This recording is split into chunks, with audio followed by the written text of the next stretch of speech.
هنرمند روسی فرانسی مارک شاگال توایا کار خوی هنری به 8 رنگان پیکت ایناد.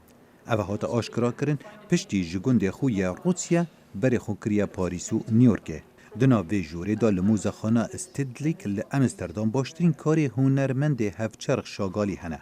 دپیدا چون و خوندنه که 5 سالان لموزخانه امستردام لسر 9 تابلوان خویا کر که چاوا شاگالی تکلی دنابر هنر کیوبیک یانجی 4 گوشا دوجا اوفیوویزم با آوائه که هفچرخ درست کرد. ده لکولینان دا لسر تابلوین شاگالی کو پروک و سیرامیک و رنگ بکار اینای دیار کر کو لدما تماشا کرنا کاریوی لبن چرا یا تیشکا جیر سور خویا کر اوی بتنه 8 رنگ بدریجاهی یا کار 35 سالان بکار اینایه.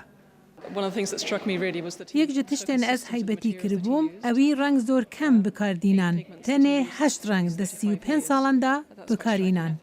تابلوین شاگالی تکلبون جراستیان و افسانه به شوازکا سریالی تا رادک وکو تشتن خیالی بون. دیک وان تابلوان دا کمانجه جنک و پروککا سرمیزی و سیرانان تیدانه. لی اوه جروکا خویا تایبت هیا. جیروکک هبو دزگیراوی بلا لروسیا ما بو لدما شاگال لپاریس. اوه وک دیاری سرمیزک دا بوی نخشه که تایبت هبو و دیاریا بلا بو شاگالی. کار شاگالی زور بال کش بو به شوازا بکار اینانا فرچارنگی و پرکرنا والاهیان کو اوش نو هاتا آشکرا کرن.